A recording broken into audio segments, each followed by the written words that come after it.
সাইয়েদিনা আলী রাদিয়াল্লাহু আনহু তিনি তখন খলিফা। আলী রাদিয়াল্লাহু আনহু তখন খলিফা। বাজারে গেলেন, বাজারে গিয়ে দেখলেন কিছুদিন আগে তার একটি লৌহবর্ম চুরি হয়ে গিয়েছিল।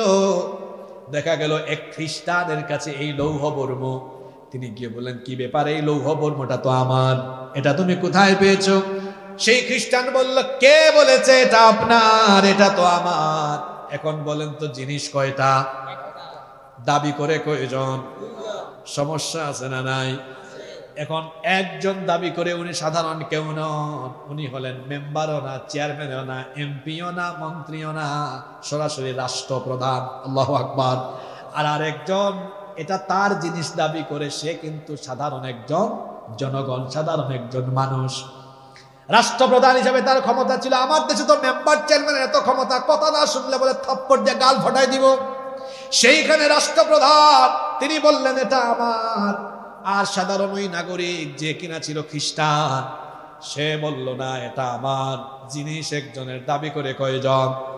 এখন রাষ্ট্রপ্রধান তিনি লক্ষ্য করলেন এখানে তো একটা ঝামেলা হয়ে গেছে।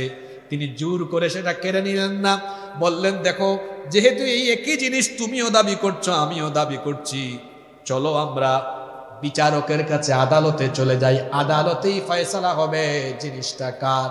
উভয়ে মেনে নিলেন।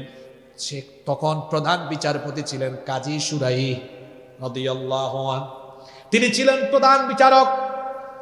প্রধান বিচারক বললেন মামলা কি? এবার আলী রাদিয়াল্লাহু আনহু বললেন এই লৌহবর্মটা আমার, কিছুদিন আগে চুরি হয়েছে, কিন্তু এই লোকটা বলে এটা নাকি তার।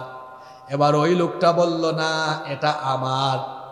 এখন বিচারক বললেন, আলী রাদিয়াল্লাহু আনহুকে বললেন, মহামান্য রাষ্ট্রপ্রধান, মহামান্য খলিফা, এটা যে আপনার, আপনার কি কোনো সাক্ষী আছে নাকি, দলিল আছে নাকি, প্রমাণ আছে নাকি? তিনি বললেন হ্যাঁ, অবশ্যই আমার সাক্ষী আছে।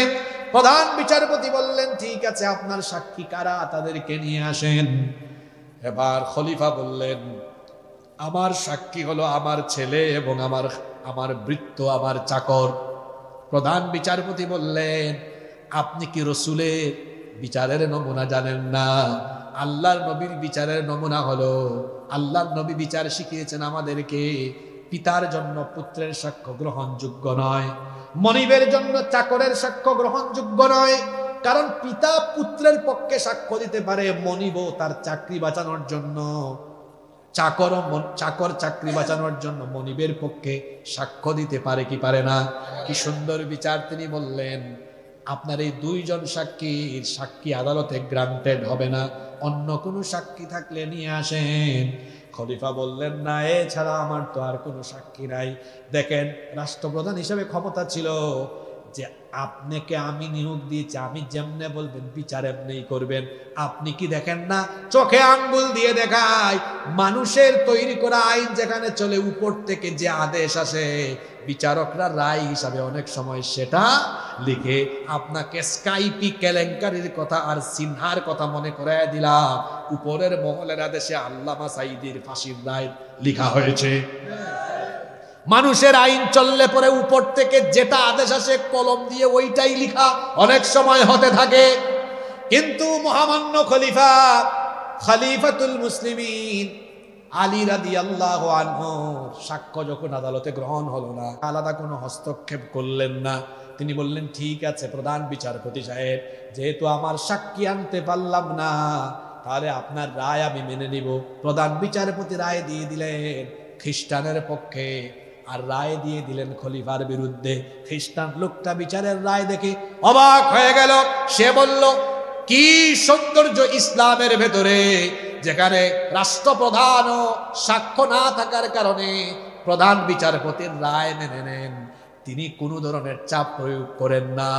এত সুন্দর ন্যায়, এত সুন্দর ইনসাফ যে দিনের ভেতরে রয়েছে, আমি আর দিনের বাইরে থাকতে চাই না। মহামান্য প্রধান বিচারপতি, লৌহবর্মটা আমার না, আমি চুরি করেছি, এটা উনারে এটা দিয়ে দেন। আর একটা কাজ করেন, আমারেও কালিমা পড়ার। বিচারক সাহেবের কাছে কালেমা পড়ে নিলেন, লা ইলাহা ইল্লাল্লাহ মুহাম্মাদুর রাসূলুল্লাহ সাল্লাল্লাহু কার আইনের বিচারের নমুনা? পুরুষ মানুষের মতো জবাব দেন, কার আইনের বিচারের নমুনা? আর মানুষের আইনের বিচারের নমুনা আপনার দলের সাঙ্গপাঙ্গ ধরা খাইলে, এই বেটা ওসি কারে ধরছো ছাড়ো, নইলে একদম রাঙ্গামাটি। আছে না নাই? এবার শুনেন রসুলের বিচার। আল্লাহ নবীর আদালতে একবার মাখজুমিয়া গোত্রের কুরাইশি একজন মহিলাকে আনা হলো। তার ব্যাপারে অভিযোগ ছিল তিনি চুরির অপরাধে ধরা পড়েছেন। সম্ভ্রান্ত বংশের নারী। সকল সাহাবীরা একত্রিত হয়ে পরামর্শ করছেন, এত মর্যাদা সম্পন্ন বংশের নারী চুরির অপরাধে ধরা পড়লেন। আল্লাহর রসুল যদি এখন কোরআন দিয়ে রায় দেন, হাত কাটার আদেশ দেন, ওই বংশের মান ইজ্জত থাকবে না। সাহাবায়ে কেরাম এবার পরামর্শে বসে গেলেন। তারা ভাবলেন দেখি রায় একটু হালকা করা যায় কিনা, তাহলে ওই বংশের মান ইজ্জত কিছুটা হলেও থাকবে। সাহাবায়ে কেরাম পরামর্শ করে সিদ্ধান্ত নিলেন উসামা ইবনু যায়েদ রাদিয়াল্লাহু আনহুকে রাসূলের দরবারে পাঠাবেন। তারা সেটাই করলেন। উসামা ইবনু যায়েদ রাদিয়াল্লাহু আনহু নবীজির কাছে গেলেন। গিয়ে তিনি বললেন, ইয়া রাসূলুল্লাহ, আমরা বলি সাল্লাল্লাহু আলাইহি ওয়াসাল্লাম, এই মহিলা তিনি সম্ভ্রান্ত বংশের নারী, বংশ মর্যাদা ভালো, সুতরাং ওই বংশের যেন মানিজ্য ঠিক থাকে নবী গো, একটু কি রায়টা হালকা করে দেওয়া যায় না? এই কথা শুনে আল্লাহর নবী সাহাবীদেরকে ডেকে, তারপরে তিনি রাগে অগ্নিশর্মা হয়ে চেহারা লাল হয়ে গেল। আল্লাহর নবী বক্তৃতা করলেন, আমার সাহাবীরা শোনো, কি করে এই দুঃসাহস তোমরা আমার সামনে দেখাতে পারলে? আল্লাহর বিধানের বিপরীতে ফয়সালা দেওয়ার জন্য এমন অনুরোধ কি করে আমাকে করতে পারলে? সাহাবীরা রে শোনো, আজকে আদালতের কাঠগড়ায় মাখজুমিয়া গোত্রের সম্ভ্রান্ত ওই নারী না হয়ে যদি আমি নবীর মেয়ে ফাতেমাও যদি বিচারের কাঠগড়ায় থাকতো, আমার মেয়ে বলে আমি কোনো দয়া দেখাতাম না, বরং অপরাধ প্রমাণিত হলে হাত কাটার রায় দিয়ে হাত কাটার দায়িত্ব জল্লাদকেও দিতাম না, কারণ হাত কাটতে গিয়ে সে হয়তো দয়া দেখাতে পারে। এই জন্য রায় দিয়ে আমার মেয়ের হাত আমি বাপ হয়ে নিজেই কেটে ফেলে দিতাম। আল্লাহু আকবার! এই হলো আল্লাহর বিধানের বিচারের নমুনা। মানুষের তৈরি করা আইন দিয়ে যে সমাজে বিচার ফয়সালা চলে, আল্লাহর কসম করে বলে গেলাম, সেখানে যাদের ক্ষমতা দাপট থাকবে তারা ইচ্ছে করলে বিচারকে পায়ের তলায় ফেরাতে পারবে, আর সাধারণ লোকেরা বিচারের নামে অবিচারের ভুক্তভোগী হয়ে যাবে। বলেন আপনারা সবাই দলমত ফালায় দিয়া ঠান্ডা মাথায় বলেন, নিজেদের লাভের জন্য, সমাজে ইনসাফ প্রতিষ্ঠার জন্য আপনারা মানুষের আইন চান না আল্লাহর আইন চান? জোরে বলেন, কার আইন চান? আসেন, মানুষকে ভাই যত ওয়াজ করেন, মানুষের পেটে আগে খাবার লাগবে। কি লাগবে? মহাবিশ্ব কি করে সৃষ্টি হলো? মহাবিশ্ব সৃষ্টির ধারণা বিজ্ঞান কিছুদিন আগে বিগ ব্যাং থিওরির মাধ্যমে পৃথিবীকে জানালো। অথচ আল্লাহর কিতাব, যেই কিতাবকে আমরা অনেকে ছু বা ঝাড়ফুকের কিতাব, তাবিজ কবজের কিতাব, খতমের কিতাব, রমজান মাসে তারাবির কিতাব মনে করি, আশ্চর্য কথা, এই কোরআন আমরা পড়লাম না, গবেষণা করলাম না, বুঝলাম না, অথচ এই কিতাবের ভেতরে মহাবিশ্ব সৃষ্টির এই চমৎকার বিজ্ঞানময় ধারণা রব্বুল আলামিন আজ থেকে ১৫০০ বছর আগে এই কিতাবের ভেতরে তা ঢুকিয়ে দিয়েছেন। কোরআনে কারীমের ২১ নম্বর সূরা সূরাতুল আম্বিয়া এর ৩০ নম্বর আয়াতে রব্বুল আলামিন বলছেন, আওয়ালাম ইয়ারাল্লাযীনা কাফারু আন্নাস সামাওয়াতি ওয়াল আরদা কানাতা রাতকান ফাফাতাকনাহুমা। আল্লাহ তাআলা বলছেন, অবিশ্বাসীরা কি দেখে না? আসমান সমূহ আর জমিন সৃষ্টির শুরুতে একত্রিত অবস্থায় ছিল, পুঞ্জীভূত ছিল।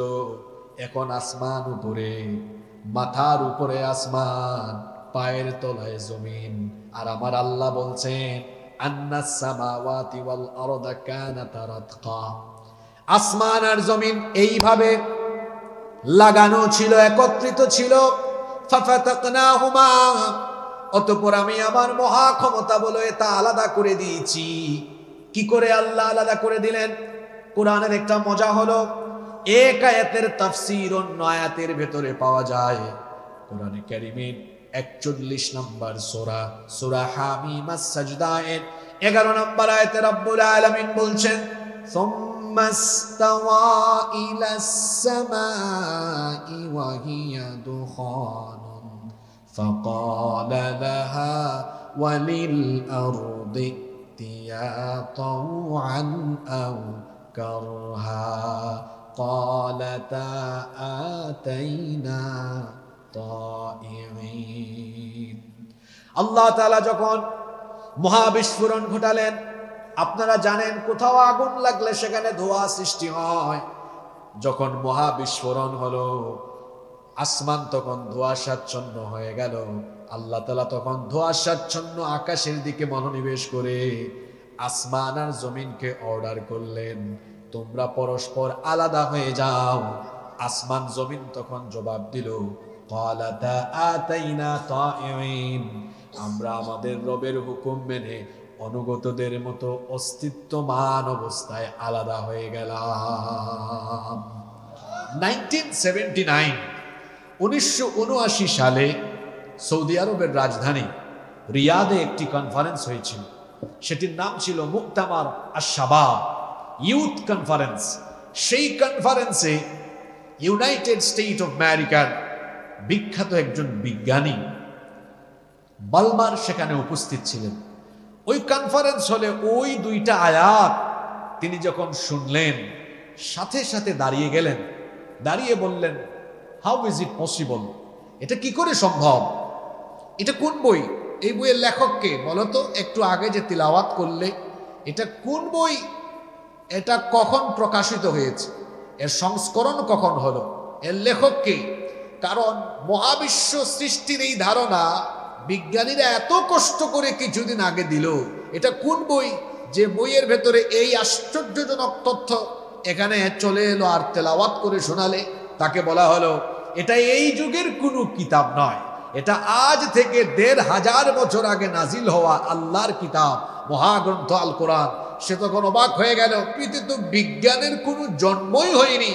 যখন পৃথিবীতে বিজ্ঞানের জন্মই হলো না, সেই সময়ে মহাবিশ্ব সৃষ্টির এই চমৎকার আশ্চর্যজনক বিজ্ঞানময় ধারণা যে কিতাবে এসেছে, এটা যেনতেন কোনো কিতাব নয়। আর এটা তো মানুষের রচনা হতেই পারে না, কারণ ১৫০০ বছর আগে বিজ্ঞানের জন্মই যখন হয়নি, সুতরাং এটা নিঃসন্দেহে মহাবিশ্বের স্রষ্টা যিনি, সেই মহাবিশ্বের স্রষ্টার কাছ থেকে আসা ঐশী কিতাব। এজন্য আমিও আর গুমরাহিতে পড়ে থাকতে চাই না। সেই কনফারেন্স হলে থাকা প্রত্যেকটি মানুষকে সাক্ষী রেখে সেখানেই সে কালেমা পড়ে মুসলমান হয়ে গিয়েছে। সুবহানাল্লাহ। বিজ্ঞান যত এগিয়ে যাচ্ছে, কোরআন বুঝা মানুষের জন্য সহজ হচ্ছে। অপরদিকে বিজ্ঞান যত উন্নত হচ্ছে, পৃথিবীর বিজ্ঞান আর বিজ্ঞানীরা মাথা নত করে দিয়ে কোরআনের সামনে সারেন্ডার করতে বাধ্য হচ্ছে। আল্লাহু আকবার। কিন্তু আশ্চর্যের কথা হলো, আপনি কোরআন পড়লেন না, আপনার সন্তানকে পড়ালেন না, আপনি কোরআন থেকে পিছিয়ে। কারণ হলো পৃথিবীর কোরআন বিরোধীরা ষড়যন্ত্র করে আপনার সিলেবাস থেকে কোরআন বাদ দিয়েছে, যাতে করে আপনাকে তাদের গোলাম বানিয়ে তাদের পায়ের সামনে মাথা নত করিয়ে রাখতে পারে। আপনি কোরআন শিখলে তো পৃথিবীতে উন্নত জাতি হয়ে যাবেন, এজন্য কোরআন তারা আপনাকে শিখতে দিবে না। আপনি মনে করেন এটা মোল্লা মৌলবীদের কিতাব, কে বলেছে আপনাকে? It's the source of knowledge and science, এটা জ্ঞান বিজ্ঞানের উৎস। আপনি দেখুন, অবাক হয়ে যাবেন। আপনি একটু উপরের দিকে চলেন, একটু উপরের দিকে কথা বলি। আমাদের মাথার উপরে যে বিশাল আকাশ, বিশাল এই আসমান, জোরে বলেন তো এটি যিনি বানিয়েছেন, গলার আওয়াজ বাড়িয়ে বলেন তিনি কি? আল্লাহ। আমার আল্লাহই বলছেন এটা আমি বানিয়েছি। বানানোর মধ্যে আমার কুদরত দেখো, আমার কুদরত দেখে তুমি কেন আমাকে নিয়ে চিন্তা করো না? ধারণা করছি এখানে সব মিলিয়ে হয়তো ৪.৫ বা ৫,০০০ স্কোয়ার ফিটের একটা প্যান্ডেল হবে। এই ৪.৫ বা ৫,০০০ স্কোয়ার ফিটের এই প্যান্ডেলকে দাঁড় করিয়ে রাখার জন্য কমসে কম এখানে প্রায় ২৫ থেকে ৩০টা খুঁটি ব্যবহার করা হয়েছে। কিন্তু আপনি তাকান তো, মাথার উপরের আকাশ, এক দেশ থেকে আরেক দেশে আপনি যান, সৌদি আরব থেকে জিদ্দায় যান, ইউরোপে যান, আমেরিকায় যান, কোথাও কোনো পিলার দেখা যায় না, কোথাও কোনো খুঁটি দেখা যায় না। কোরআনে কারীমের 13 নম্বর সূরা সূরাতুর রা'দের 2 নম্বর আয়াতে আমার আল্লাহ বললেন, আল্লাহুল্লাযী রাফা'আস সামাওয়াতি বিগাইরি আমাদিন তারাউনাহা সুম্মা ইসতাওয়া আলাল আরশ। তোমাদের মাথার উপরে দৃশ্যমান কোন পিলার, দৃশ্যমান কোন খুঁটি স্তম্ভ ছাড়া শূন্যের উপরে এই আসমানকে যিনি ঝুলিয়ে রেখেছেন, স্থাপন করেছেন, গলার আওয়াজ বড় করে বলেন তিনি কে? সেই আল্লাহ এই আসমান কেন বানিয়েছেন? হ্যাঁ বাবারা, ভাইয়েরা, কখনো কি চিন্তা করেছেন? আসেন একটু চিন্তার খোরাক আপনার মাথায় ঢুকায় দেই। এই শামিয়ানা কেন দিলেন এখানে আজকে আপনারা? যাতে করে রাতে ওয়াজ শুনতে পারেন ভালো করে, কুয়াশা যেন বারে বারে না পড়ে। তাও পড়ে যাচ্ছে। বাসা বাড়িতে টিনের চাল আর পাকা ছাদ ডালাই কেন দিলেন বলেন? সিকিউরিটির জন্য, প্রোটেকশনের জন্য। শীতকালে যেন বাড়িতে কুয়াশা না পড়ে, বর্ষাকালে যেন বৃষ্টি না পড়ে, আর গ্রীষ্মকালে যেন রোদের তাপ না লাগে। তো মাথার উপরে এই বিশাল আকাশ আল্লাহ এমনি এমনি কি স্থাপন করেছেন? নিশ্চয়ই না। কেন আল্লাহ স্থাপন করেছেন? The sky has been built as a roof for the protection of the earth. আল্লাহ তাআলা এই আসমানকে মাথার উপরে এমনি এমনি স্থাপন করেন নাই। এটাকে আল্লাহ তাআলা পৃথিবীবাসীর সুরক্ষার জন্য একটি সুরক্ষিত ছাদ বানিয়েছেন। সুবহানাল্লাহ পড়বেন না? কথাটা কি বললাম? সুরক্ষিত ছাদ। দেখুন, 19 শতাব্দীতে বিজ্ঞানীরা গবেষণা করে দেখলেন যে আসমান, এ তো শুধু আসমান নয়, এটা তো আমাদের বিরাট একটা প্রোটেকশন বা নিরাপত্তা ব্যবস্থা। তার কারণ হলো আল্লাহ তাআলা আসমানে মহাশূন্যের মধ্যে বায়ুমণ্ডলীয় অনেকগুলো স্তর সৃষ্টি করেছেন। বিজ্ঞান তো গবেষণা করে বলেছে 7টা স্তর, আর আল্লাহ কোরআনে 1500 বছর আগেই বলে দিয়েছেন 7 তারাইক, 7 স্তর বিশিষ্ট আকাশ আছে। 7টা স্তর এই বায়ুমণ্ডলের মধ্যে আছে। আজকের আধুনিক বিজ্ঞান গবেষণা করে করে এগুলোর নামও দিয়েছে। Troposphere, stratosphere, ionosphere, ozone layer, magnetosphere, exosphere, এরকমের 7টা বায়ুমণ্ডলীয় স্তর আছে। আপনাদেরকে বোঝানোর জন্য আমি সহজ বাংলায় বলি, 7টা ফিল্টার বলতে পারেন, ফিল্টারের স্টেজ বলতে পারেন। পানির ফিল্টার দেখছেন না আপনারা? ফিল্টারের বিভিন্ন স্টেজ থাকে না, ধাপ থাকে না? এইরকমের 7টা ধাপ বা স্টেজ কিংবা ধাপ, অথবা আপনি এটাকে স্তর বলতে পারেন। এটা কেন আল্লাহ দিয়েছেন? এটা না দিলে আপনি 1 সেকেন্ডও পৃথিবীতে শ্বাস ফেলতে পারতেন না, বাঁচতেই পারতেন না। কেন জানেন? এই যে ধরুন, এই পৃথিবী থেকে সূর্য হলো 15 কোটি কিলোমিটার দূরে। 15 কোটি কিলোমিটার দূর থেকে সূর্য আমাদেরকে হিট করে। আর এর টেম্পারেচার আমরা পাই কত? বাংলাদেশে তো আমরা 38, 39, 40-এর বেশি পাই না। আজকে দিনের বেলা জানি না চাঁদপুরে কত ছিল, চট্টগ্রামে 28, 29 ডিগ্রি ছিল। তো দেখেন, আমি যদি 29 ধরি, যুবক ভাইরা ভালো করে শোনেন, আমরা পাইলাম 29 ডিগ্রি। সূর্য কত দূরে? 15 কোটি কিলোমিটার দূরে। তাও সূর্যের আলো পৃথিবীতে পৌঁছাতেই সময় লাগে 8 মিনিট 10 সেকেন্ড। আর এটা সরাসরি আসে না, এটা মাঝখানে বাধাপ্রাপ্ত হয়ে যায়। বাধাপ্রাপ্ত না হইলে খবর ছিল। কারণ এই যে দেখেন, এই লাইট, এগুলোর পাওয়ারকে ইউনিট বলা হয়। হয়তো এটা 50 ইউনিট বা আমি ধরলাম 100 ইউনিট। একটা সূর্য গোটা পৃথিবীকে আলোকিত করে। এর টেম্পারেচার কত, এর তাপমাত্রা কত, গুগল শরীফে সার্চ করে দেখবেন। বিজ্ঞানীরা বলেছেন সূর্যের টেম্পারেচার হলো 1,40,00,000 সেন্টিগ্রেড। আল্লাহু আকবার। তো সূর্যের কাছে আছে 1,40,00,000 সেন্টিগ্রেড তাপমাত্রা, কিন্তু আপনি পাইলেন কত? 29। জোরে বলেন, পাইলেন কত? তো বাকিটা কোথায় গেল? এটা তো সরাসরি আসতে পারে না, কারণ সূর্যের এই 1,40,00,000 সেন্টিগ্রেড তাপমাত্রা সরাসরি এসে হিট করলে আপনার মাথার চাঁদি ফেটে যেত, গাছপালা পুড়ে যেত, পৃথিবী জ্বলে পুড়ে ভস্মীভূত হয়ে যেত। এটা হিট করতে পারে না, পুরোপুরি তার তাপমাত্রা পৌঁছায় না। তার কারণ আল্লাহ তাআলা মহাশূন্যে বায়ুমণ্ডলীয় স্তর সৃষ্টি করেছেন। সূর্যের আলো এসে প্রথমেই প্রথম স্তরে বাধাপ্রাপ্ত, ফিল্টারিং হয়ে নেক্সট স্টেজ, ফিল্টারিং হয়ে তার পরবর্তী ধাপ, ফিল্টারিং হয়ে তার পরবর্তী ধাপ, ফিল্টারিং হয়ে তার পরবর্তী ধাপ। এই রকমের 7টা স্তরে সূর্যের এই আলো বা টেম্পারেচার পিউরিফাইং হয়ে হয়ে হয়ে হয়ে হয়ে হয়ে যতটুকু আলো পৌঁছালে মানুষ স্বাভাবিক থাকবে, পশু পাখি উদ্ভিদ পৃথিবীর সবকিছুর ব্যালেন্স ঠিক থাকবে, ঠিক ততটুকু আলো আল্লাহ তাআলা দুনিয়াতে পাঠায়। শুধু কি তাই? বিজ্ঞানীরা বলেছেন, মহাকাশ বিজ্ঞানীরা বলছেন, মহাশূন্যে এমন সব উল্কাপিণ্ড আছে, যদি একটা উল্কা জমিনে পড়ে সব জ্বলে পড়ে ছাই হয়ে যাবে, কিন্তু একটা উল্কাও তো জমিনের দিকে আসতে পারে না, ওই বায়ুমণ্ডলীয় স্তরে সব বাধাপ্রাপ্ত হয়। শুধু তাই নয়, আপনারা যে বিমানে সফর করে দেশের বাইরে যান, বিমান যখন টেক অফ করে 39,000 ফিট উপরে চলে যায়, আপনারা বলেন তো যত উপরের দিকে উঠছেন তাপমাত্রা তত বাড়ে না কমে? যদি বলেন বাড়ে না কমে? তাপমাত্রা বাড়ে কেমনে? উপরের দিকে তাপমাত্রা কি বাড়ে নাকি? মহাশূন্যের খালি স্থানের তাপমাত্রা কত? বিজ্ঞানীরা বলছেন মহাশূন্যের খালি স্থানের তাপমাত্রা হলো -270। বাংলাদেশের জীবনে কোনোদিন চাঁদপুরে আপনারা মাইনাস টেম্পারেচার পেয়েছেন নাকি? জীবনেও তো পান নাই। 2017 সালে ভারতের হিমাচল প্রদেশে সিমলা মানালি দুইটা জায়গা আছে, হয়তো আপনারা কেউ যেতেও পারেন। আমি একবার সেখানে ট্যুরে গিয়েছিলাম, -4 ছিল। ভারত আসলে এমন একটা দেশ, এটার ব্যাপারে অনেক পর্যটকগণ বলেন যে অল ইন্ডিয়া সফর করে সে পৃথিবী অর্ধেক ঘোরার মজা পেয়ে যায়। কারণ এটা এমন এক দেশ, রাজস্থানে গেলে আপনি দেখবেন ওখানে মরুভূমির মতো, তারপর কলকাতায় গেলে লাগে বাংলাদেশের মতো, তারপর সিমলা মানালিতে গেলে লাগে ইউরোপের মতো, মানে তার এক একটা স্টেটে এক এক রকম ফ্লেভার আছে। তো সিমলা মানালিতে -4 পেয়েছে। আমি তো অসুস্থ ছিলাম 1 সপ্তাহের মতো, এত ঠান্ডা আমি জীবনেও দেখি নাই। এটা তো -4 না, মহাশূন্যের খালি স্থানের তাপমাত্রা হলো -270। এই পুরো হিমবাহ যদি জমিনে নেমে আসতো আমরা কি বেঁচে থাকতে পারতাম?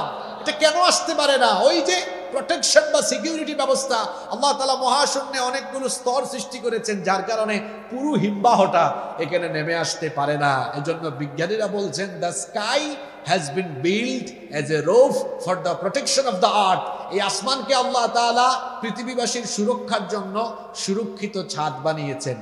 আপনার বিজ্ঞান যেটা গবেষণা করে মাত্র কিছুদিন আগে বলেছে, যেই কিতাবকে আপনি হুজুরদের কিতাব মনে করেন, ঝাড়ফুকের কিতাব মনে করেন, যে কিতাবকে আপনি মোল্লা মৌলবীদের কিতাব মনে করে নিজে শিখলেন না, নিজে গবেষণা করলেন না, বাচ্চাদেরকেও শিখালেন না, সন্তানদেরকেও কোরআনের হেদায়াত দিলেন না, হেদায়াতের পথে আহ্বান করলেন না, আল্লাহ তাআলা তার সেই কিতাবের ভেতরে আজ থেকে ১৫০০ বছর আগে আল্লাহ তাআলা এই প্রোটেকশন ব্যবস্থা সম্পর্কে কোরআনে কারীমের ২১ নম্বর সূরা সূরাতুল আম্বিয়া এর ৩২ নম্বর আয়াতে বলে দিলেন, ওয়াজআলনাস সামাআ সাকফাম মাহফুযা।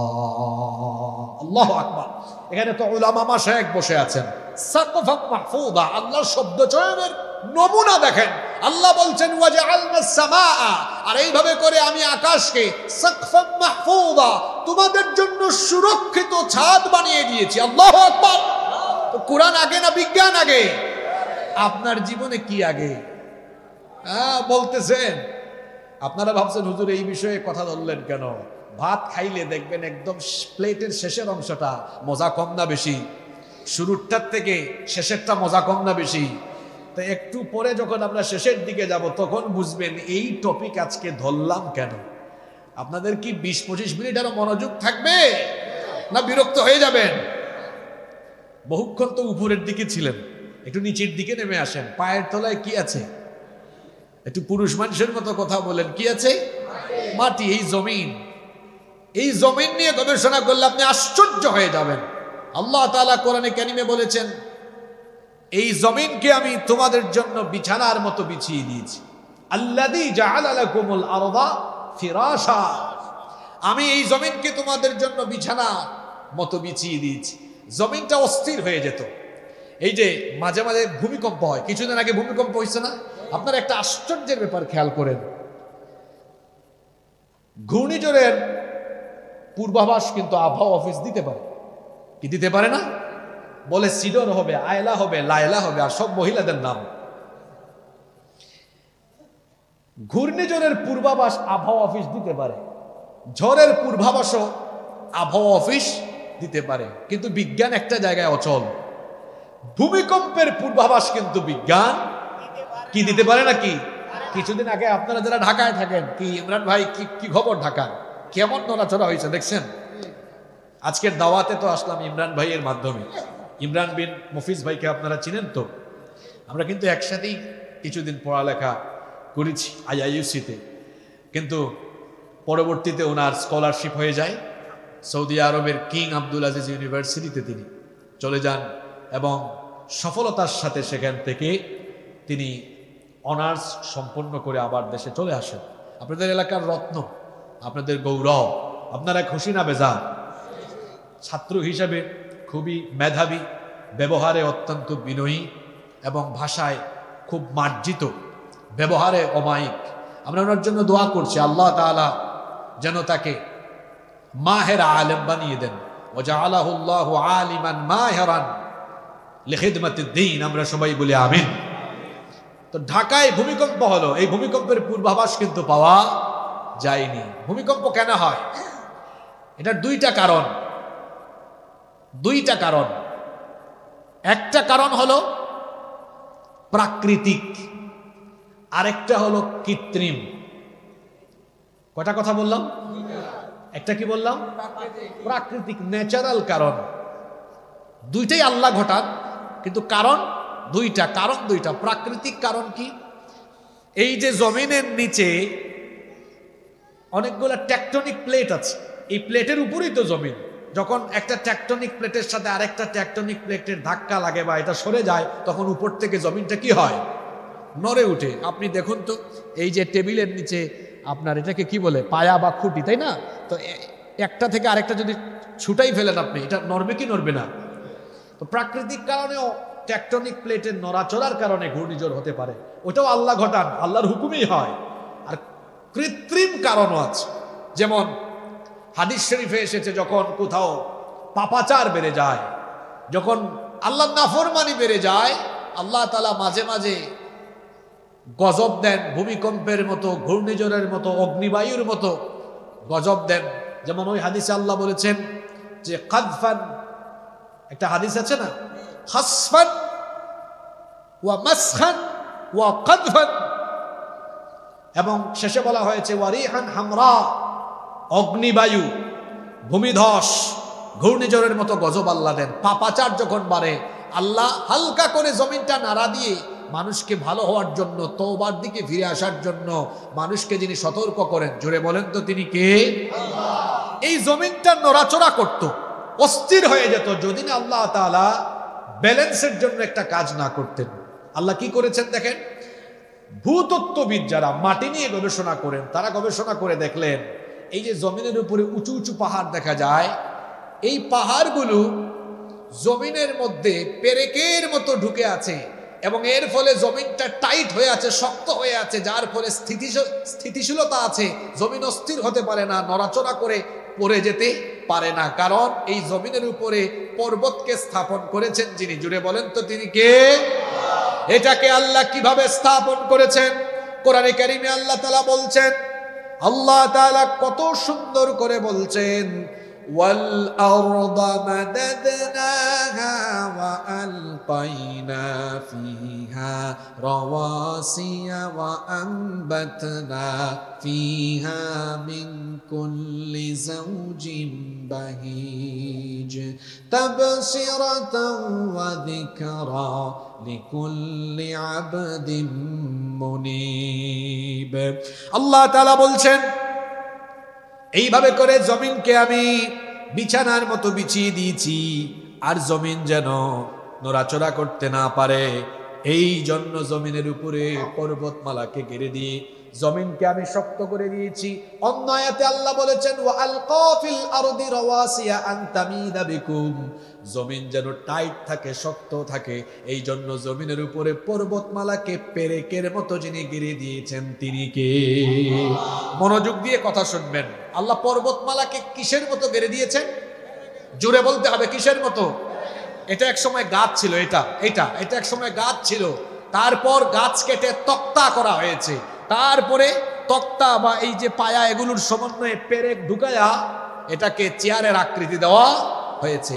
আপনারা এবার বলেন তো, পেরেকের উপরের দিকে বেশি অংশ দেখা যায় না নিচের দিকে বেশি অংশ থাকে? কথা বলেন আপনারা, কোন দিকে? তো আপনারা যে দেখেন, আমার বাড়ি তো সিলেটে, সিলেটে পাহাড় আর পাহাড়, খাগড়াছড়িতে রাঙামাটিতে পাহাড় আর পাহাড়। আপনারা বলেন তো, পাহাড় আমরা তো উপরের দিকেই বেশি দেখি, তাই না? তো আল্লাহ তো কোরআনে বলেছেন যে পর্বতকে আমি পেরেকের মতো গেড়ে দিয়েছি। তাহলে কোরআনের কথাগুলোকে বাস্তবতার সাথে মিলাতে হলে তাহলে দেখতে হবে আসলে পাহাড়গুলো উপরের দিকে বেশি না নিচের দিকে বেশি। আজকের বিজ্ঞান ভূতত্ত্ববিদরা এটা নিয়ে গবেষণা করেছেন, আপনি গুগলেও সার্চ করলে পাবেন। এই যে মাউন্ট এভারেস্টের চূড়া হলো জমিন থেকে 9 কিলোমিটার উঁচু। কত কিলোমিটার উঁচু? বিজ্ঞানীরা গবেষণা করে দেখেছেন এর গভীরতা ভেতরের দিকে হলো 125 কিলোমিটার পর্যন্ত বিস্তৃত। সুবহানাল্লাহ কইতে ইচ্ছে করলো না আপনাদের? উপরের দিকে 9, নিচের দিকে মানে বুঝছেন প্রায় কত গুণ? প্রায় এদিকে 9 আর এদিকে 125, প্রায় 15-20 গুণ বেশি অংশ কোন দিকে? নিচের দিকে। তাহলে আল্লাহ বললেন পর্বত পেরেকের মতো, তো ঠিকই তো আছে, পেরেকের বেশিরভাগ অংশ তো নিচের দিকেই থাকে। আপনি বিজ্ঞান নিয়ে ফুটানি করেন, আপনার বিজ্ঞান এটা জেনেছে কিছু কাল আগে, আর আমার আল্লাহ কোরআনে বলেছেন 1500 বছর আগে। আল্লাহু আকবার। আপনি উপরের দিকে আর নিচের দিকে যাবেন কেন? আপনার নিজের দিকে তাকান, আপনার নিজের দিকে তাকান, আপনি অবাক হয়ে যাবেন আপনার নিজের দিকে তাকালে। এই যে দেখেন, আমার দিকে তাকান, ফিঙ্গারপ্রিন্ট, আরবিতে বলা হয় বাসমাহ, ইংরেজিতে বলা হয় ফিঙ্গারপ্রিন্ট, আঙ্গুলের ছাপ। পাসপোর্ট অফিসে গেলে কি দেওয়া লাগে? জমি জমার রেজিস্ট্রিতে, সাব রেজিস্ট্রি অফিসে গেলে কি দেওয়া লাগে? তারপরে সিম কিনতে গেলে কি দেওয়া লাগে? ভোট দিতে গেলেও লাগে। এটা সব জায়গায় লাগে। কেন জানেন? উনার সিগনেচার চাইলে আমি নকল করতে পারবো, আমার সিগনেচার আপনি নকল করতে পারবেন, কিন্তু ফিঙ্গারপ্রিন্ট তো নকল করা যায় না। পৃথিবীতে 800 কোটি মানুষ বাস করে, কারো ফিঙ্গারপ্রিন্টের সাথে অন্য কারো ফিঙ্গারপ্রিন্টের কোনো মিল নাই। এমনকি আশ্চর্যজনক কথা হলো, আপনার হাতে 10টা আঙ্গুল, একটার সাথে আরেকটার ফিঙ্গারপ্রিন্টের কোনো মিল। এখন 2025 সাল শেষ হচ্ছে, 1800 সালের আগে পৃথিবীতে ফিঙ্গারপ্রিন্টের কথা মানুষ জানতই না। ব্রিটিশ বিজ্ঞানী উইলিয়াম হার্সাল মানবদেহের উপরে গবেষণা চালিয়ে সর্বপ্রথম এই ফিঙ্গারপ্রিন্টের ধারণা এবং ব্যবহার ইংল্যান্ডে আরম্ভ হয়। ইংল্যান্ড থেকে ধীরে ধীরে এটা সারা দুনিয়ায় ছড়িয়ে যায়। 1800 সাল আর 2025 কত বছর? 225 বছর, তাই না? 200 বছর আগে যে ফিঙ্গারপ্রিন্টের ধারণা পৃথিবীর মানুষ জানলো, এবং বর্তমানে অফিসে ঢুকলেও ফিঙ্গারপ্রিন্ট, যাওয়ার সময় ফিঙ্গারপ্রিন্ট। যেই কোরআনকে হুজুরদের মুল্লাদের কিতাব মনে করে শিখলেন না, পড়লেন না, সন্তানদেরকেও শিখালেন না, সেই কোরআনে আল্লাহ তাআলা আজ থেকে আরো 1500 বছর আগে কোরআনে কারীমের 75 নম্বর সূরা সূরাতুল কিয়ামার 3 এবং 4 নম্বর আয়াতে আল্লাহ তাআলা বললেন, আয়াহসাবু আল্লান নাজমা'a 'idama বালা কাদিরিনা আলা আন নুসাউইয়া বানানা। যারা মনে করে মানুষ মারা যাওয়ার পরে তার শরীর যখন পচে গলে মাটির সাথে মিশে যাবে, অস্থি পিঞ্জর হাড্ডি গুড্ডি সব চূর্ণ বিচূর্ণ হয়ে যখন আলাদা আলাদা হয়ে যাবে, এগুলোকে জোড়া লাগিয়ে কিভাবে আবার মানুষকে জীবিত করা হবে, যারা এ ব্যাপারে সন্দিগ্ধ সন্দিহান, আল্লাহ তাদের কথার জবাব দিতে গিয়ে বললেন, বান্দারে শোনো, তোমার শরীরের অস্থি পিঞ্জর সবকিছু ছিন্ন ভিন্ন এবং আলাদা আলাদা হয়ে যাওয়ার পরেও সেগুলোকে তো আমি জোড়া লাগাবোই। তার পাশাপাশি বান্দা শোনো, বালা কাদিরিনা আলা আন নুসাউইয়া বানানা, এমনকি তোমাদের প্রত্যেকের হাতের আঙ্গুলের যে মাথা আছে, আঙ্গুলের ছাপ পর্যন্ত আমি আবার পুনর্বিন্যস্ত করে দিব। আল্লাহু আকবার। এই যে এতগুলো কথা এতক্ষণ ধরে বললাম, তাহলে বলেন তো বিজ্ঞানের যুগে এই কোরআন সচল না অচল? পুরুষ মানুষের মতো জবাব দেন, সচল না অচল? আরো জোরে বলেন, সচল না অচল?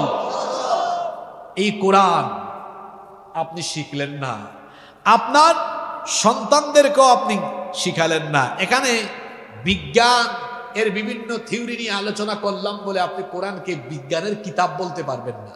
কোরআনের সাহিত্যের অনেক ফ্লেভার পাওয়া যায়, কবিতার ছন্দের মতো ছন্দগত মজা পাওয়া যায়, এখানে ঐতিহাসিক অনেক নিগুড় তথ্য পাওয়া যায়।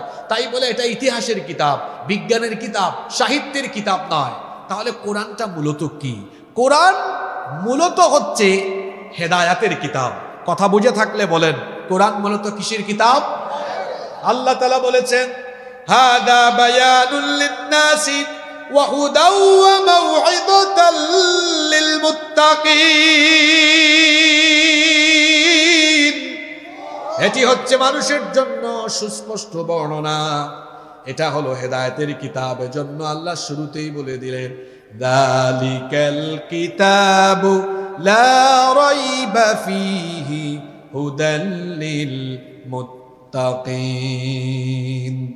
এটি হচ্ছে এমন এক কিতাব যার মধ্যে সন্দেহের কোনো অবকাশ নাই, এখানে সন্দেহ করার মতো কোনো বিষয় নাই, এবং এটাকে মুত্তাকিদের জন্য যিনি হেদায়াত বানিয়েছেন, গলার আওয়াজ বড় করে বলেন তিনি কে? আল্লাহ। এই কোরআনের কাছে আসলেই কোরআন আপনাকে হেদায়েতের পথ, মুক্তির পথ, জান্নাতের পথ দেখাবে। এজন্য আল্লাহর নবীও বলেছেন, মান ক্বালা বিহি সাদাকা, যে কোরআন দিয়ে কথা বলে সে সত্য কথা বলে, ওয়া মান আমিলা বিহি উজরা, যে কোরআন অনুযায়ী আমল করে তাকে যিনি পুরস্কৃত করেন, জুড়ে বলেন তিনি কে? আল্লাহ। আল্লাহর নবী আরো বলেছেন, ওয়া মান হাকামা বিহি আদালা, যে এই কোরআন দিয়ে মানুষের মধ্যে বিচার ফয়সালা করে, সেই প্রকৃতপক্ষে ন্যায় ইনসাফ কায়েম করে। এরপরে আল্লাহর নবী বলেছেন, ওয়ামান দাআ ইলাইহি ফাকাদ হুদিয়া ইলা সিরাতিম মুস্তাকিম, যে কোরআন দিয়ে মানুষকে আহ্বান করে সে মানুষকে হেদায়াত এবং সহজ সরল পথের দিকে আহ্বান করে। তার মানে হলো কোরআনের পথ হলো সহজ পথ, কোরআনের পথ হলো সরল পথ, কোরআনের পথ হলো মুক্তির পথ, কোরআনের পথ হলো নাজাতের পথ, কোরআনের পথ হলো হেদায়েতের পথ। এই কোরআনের পথে যারা চলে আসবে তাদেরকে যিনি হেদায়াত দিয়ে দিবেন, জুড়ে বলেন তিনি কে? আল্লাহ। কোরআনের কাছে যেই আসবে তার সম্মানটা বেড়ে যাবে। কোরআন হলো এমন এক কিতাব, এর টাচ বা সংস্পর্শে যে আসে তারই সম্মান বা মর্যাদা বাড়ে। আল্লাহর তো বহু ফেরেশতা আছে, কিন্তু জিবরিলের মতো মর্যাদাবান ফেরেশতা কি অন্য কেউ আছে নাকি? কেন জিবরিলের মর্যাদা সবার উপরে? কারণ জিবরিলের সাথে কোরআনের একটা সম্পর্ক আছে। জিবরিল কোরআন নিয়ে এসেছেন, আল্লাহ নবীর কাছে কোরআন নিয়ে এসেছেন বলে কোরআনের কারণে জিবরিলের মর্যাদা সকল ফেরেশতাদের উপরে চলে গিয়েছে। সুবহানাল্লাহ। বছরে তো 12 মাস আছে, রমজান ছাড়া বাকি 11 মাস আল্লাহর কাছে এত সম্মানিত নয়। আজকে এশার নামাজ আদায় করলেন, এক ফরজের সমান সওয়াব পাবেন, কিন্তু রমজানে এক ফরজের সওয়াব 70টা ফরজের সমান হয়ে যায়। সুবহানাল্লাহ। কারণটা কি? একটাই কারণ রমজানের সাথে কোরআনের সম্পর্ক আছে না নাই? আজকে রাতে ইবাদত করলে সেটা 1000 রাতের চাইতে উত্তম ইবাদত হবে না, কিন্তু কদরের রাতে ইবাদত করলে পরে 1000 মাসের চাইতে উত্তম ইবাদত হিসেবে সেটা পরিগণিত হয়ে যাবে। আজকে করলে হয় না, আজ রাতে করলে হয় না, কদরের রাতে করলে কেন হয়? কারণ আজকের রাতের সাথে কোরআন নাজিলের সম্পর্ক নাই, বরং কদরের রাতের সাথে কোরআন নাজিলের সম্পর্ক আছে না নাই? ইংরেজি আছে, স্প্যানিশ আছে, উর্দু আছে, ফার্সি আছে, পৃথিবীতে শত শত ভাষা আছে, কোন ভাষার এত মর্যাদা নয় আরবি ভাষার যত মর্যাদা রয়েছে। কেন আরবি ভাষার এত মর্যাদা? কারণ আরবি ভাষার সাথে কোরআনের একটা রিলেশন আছে না নাই? ইন্না আনজালনাহু কুরআনান আরাবিয়্যান লাআল্লাকুম তাকিলুন। এই কোরআনকে আরবি ভাষায় যিনি নাজিল করেছেন তিনি কে? আল্লাহ। এই যে এই টেবিলের সাথে 1 ঘন্টা ধরে আমার পা লাগতেছে, আমার একটু খারাপও লাগে না, একটু সম্মান বা ভক্তির কোনো অনুভূতিও আসে না। কিন্তু যখন কাঠের 2টা টুকরা দিয়ে রেহাল বানানো হয়, ওই রেহালের উপরে যখন আল্লাহর কালাম রাখা হয়, বলেন তো 2 টুকরা কাঠের সম্মান আর ইজ্জত তখন বাড়ে না কমে? কেন এটার সম্মান বাড়লো? কারণ ওই 2 টুকরার সাথে কোরআনের সম্পর্ক হয়ে গিয়েছে। কাপড় দেখবেন কত কাপড় আমাদের পায়ের নিচে থাকে। এখানেও দেখেন আমাদের পায়ের নিচে কাপড় আছে, আমাদের কোনো খারাপ লাগে না, খারাপ কোনো অনুভূতি আসে না। কিন্তু ছোট্ট একটা কাপড়ের টুকরা দিয়ে যখন গিলাফ, জিলবাব বা বস্তনি বানানো হয়, সেটা হাত থেকে পড়ে গেলে কত খারাপ লাগে। কারণ হলো এই কাপড়ের সাথে কিসের সম্পর্ক আছে? আল্লাহর কোরআনের সাথে সম্পর্কিত হওয়ায় যদি কাপড়ের, কাঠের, মাসের, দিনের, রাতের সম্মান বাড়ে, তো আপনার মতো 3.5 হাত মানুষ যদি মানুষের তৈরি করা পথ মত দুনিয়ার সমস্ত জাহেলিয়াতকে পায়ের তলায় বিসর্জন দিয়ে যদি আপনি আল্লাহর কোরআনকে বুকে ধারণ করে, লালন করে, কোরআন পড়ে, কোরআন বুঝে, কোরআনের রঙে রঙিন হয়ে জীবনটাকে যদি গঠন করতে পারেন, তো বেশি বেড়ে যাবে। আল্লাহর রাসূল বলেছেন, আল কোরআনু শাফিউম মুশাফফা, কোরআন হচ্ছে এমন সুপারিশকারী কিতাব যার সুপারিশ যিনি সরাসরি কবুল করবেন তিনি কে? ফামান জাআলাহু আমামাহু কাদাহু ইলাল জান্নাহ। এই কোরআনকে যে সামনে রেখে কোরআন দেখে দেখে দেখে দেখে দেখে দেখে কোরআনের মতো জীবন সাজাবে, এই কোরআন কিয়ামতের দিন ওই ব্যক্তির পক্ষে আল্লাহর দরবারে দাঁড়িয়ে আল্লাহর সাথে ঝগড়া করবে ততক্ষণ আল্লাহ ওই লোকটাকে মাফ করে দিয়ে জান্নাতে ঢুকাবে না যতক্ষণ। ওমান জাআলাহু খালফাহু কাদাহু ইলান নার। আর যারা কোরআনকে পিছনে দিয়ে দিবে, অর্থাৎ কোরআনের রঙে রঙিন হবে না, কোরআনকে জীবন থেকে মাইনাস করে দিবে, এই লোকগুলোর জন্য কোরআন তাদের বিরুদ্ধে আল্লাহর আদালতে দাঁড়িয়ে যাবে। কোরআন যদি কারো বিরুদ্ধে চলে যায়, তার বাঁচার কি কোনো উপায় আছে নাকি? এই জন্য কোরআনকে আমাদের মুক্তির জন্য, কোরআনকে আমাদের জীবনের সামনে নিয়ে কোরআন অনুসরণ করে চলার দরকার আছে না নাই? কোরআনকে গ্রহণ করলে, ধারণ করলে, লালন করলে আপনার মর্যাদা এত বেশি বেড়ে যাবে। সাইয়েদনা ওমর ফারুক রাদিয়াল্লাহু আনহু কোরআনের কাছে আসার আগ পর্যন্ত তিনি ছিলেন মক্কার একজন বিখ্যাত কাফির, কিন্তু যখনই তিনি কোরআন এর ছায়াতলে আসলেন, ইসলাম গ্রহণ করলেন, কোরআনকে ধারণ করলেন, লালন করলেন, কোরআনের রঙে রঙিন হয়ে গেলেন, এত মর্যাদা বেড়ে গেল। আল্লাহর নবী বলেছেন, আসমানের তারকাগুলো হয়তো গুনে গুনে কোনোদিন শেষ করা যেতে পারে, কিন্তু আমার ওমরের এত নেকি আছে, কিয়ামত পর্যন্ত তা গুনে গুনে শেষ করা যাবে না। এত মর্যাদা বেড়ে গেল কোরআনের কাছে আসার কারণে, তার সম্মান ইজ্জত এত বেড়ে গেল। আল্লাহর নবী বলেছেন, লা নাবিয়্যা ওয়ালা রাসূলা মিন বাদি, আমার পরে কোনো নবী নাই, আমার পরে কোনো রাসূল নাই। লাউ কানা নাবিয়্যাম মিন বাদি লাকানা ওমর, আমার পরে কেউ যদি নবী হওয়ার যোগ্যতা রাখতো, আমার পরে আমার ওমরই রাসূল হয়ে যেত। আল্লাহু আকবার। ওমর রাদিয়াল্লাহু আনহুর এত সম্মান, এত মর্যাদা বাড়ল কেমনে? কারণ কোরআনের সাথে তার সম্পর্ক ছিল। কোরআনের সাথে থাকলে ব্যক্তির সম্মান বাড়ে, ব্যক্তির মর্যাদা বাড়ে। ঠিক তেমনি ভাবে যদি কোনো সমাজ কোরআনকে ধারণ করে, কোরআনকে গ্রহণ করে নেয়, সেই সমাজকেও যিনি আলোকিত সমাজ বানিয়ে দিবেন, গলার আওয়াজ বড় করে বলেন তিনি কে? আল্লাহ। আল্লাহর নবীর বয়স 40 পর্যন্ত এমন সমাজে তিনি বড় হয়েছেন, যেই সমাজের মানুষগুলোকে তিনি শৈশবকাল থেকে দেখেছেন, যারা কিনা পৌত্তলিকতায়, যারা কিনা মূর্তি পূজায় লিপ্ত ছিল, যাদের খাসলত ছিল, স্বভাব ছিল, নারীদেরকে যারা কিনা বাজারে পণ্যের মতো, মাছ আর সবজির মতো কেনা বেচা করত, বিবাহ শাদী ছাড়া নারীদেরকে তারা ভোগ করত। সেই সমাজে নারীর কোনো ইজ্জত ছিল না, সম্মান ছিল না, মর্যাদা ছিল না। সেই সমাজে মানুষের সম্পদের কোনো ধরনের নিরাপত্তা ছিল না। চুরি, ডাকাতি, ছিনতাই, লুণ্ঠন, রাহাজানি, সেগুলো ছিল সেই সমাজের প্রধানতম বৈশিষ্ট্য। সেই যুগকে বলা হয় জাহিলিয়াতের যুগ, জাহালতের যুগ, দ্য এজ অফ ইগনোরেন্স, অজ্ঞতার যুগ, বর্বরতার যুগ, অসভ্যতার যুগ। যেই সমাজে মানুষের মধ্যে সভ্যতার, নীতি নৈতিকতার কোনো বালাই ছিল না, যেই সমাজের মানুষেরা ছিল অসভ্য, যেই সমাজের মানুষেরা ছিল বর্বর, যেই সমাজটা ছিল জাহেলিয়াতের অন্ধকারে নিমজ্জিত, শৈশবকাল থেকে আল্লাহর নবী একাকী বহু চেষ্টা করলেন, এমনকি 25 বছরে হিলফুল ফুজুল গঠন করলেন, অনেক চেষ্টা করলেন জাহেলি সমাজের সকল নিপীড়ন, সকল নির্যাতন, অজ্ঞতা, অন্ধকার এমনকি তাদের সকল অসভ্যতা বর্বরতা দূর করার জন্য প্রাণান্ত করে চেষ্টা করলেন, আল্লাহর নবী পারলেন না। যখন 40 বছরে আল্লাহ তার কাছে কোরআন দিলেন, কোরআনের দাওয়াত আরম্ভ করলেন। প্রথমে কোরআন দিয়ে এক ঝাঁক মানুষ তৈরি করলেন, 13টা বছর ধরে নির্যাতিত হলেন, নির্যাতিত নিপীড়িত হয়েও দাওয়াত চালিয়ে যেতে লাগলেন। 13টা বছর তিনি কোরআনের আলোয় আলোকিত মানুষ গঠন করে তারপরে মক্কা থেকে মদিনায় হিজরত করে যখন কোরআন দিয়ে কোরআনের সমাজ গঠন করলেন, সেই সমাজ পৃথিবীর শ্রেষ্ঠ সমাজ, পৃথিবীর শ্রেষ্ঠ রাষ্ট্রে পরিণত হয়ে গেল। সুবহানাল্লাহ। তাহলে কি বোঝা গেল? একটা সমাজের, একটা রাষ্ট্রের অসভ্যতা, অন্ধকার, সমস্যা, নিপীড়ন, জুলুম, বর্বরতা, জাহালত সবকিছুকে আল্লাহর নবী মাত্র একটা কিতাব দিয়ে দূর করে দিলেন। বলেন তো দেখি সেই কিতাবের নাম কি? এখন আমাদের সমাজে অশান্তি আছে না নাই? আমাদের সমাজে চুরি ডাকাতি আছে না নাই?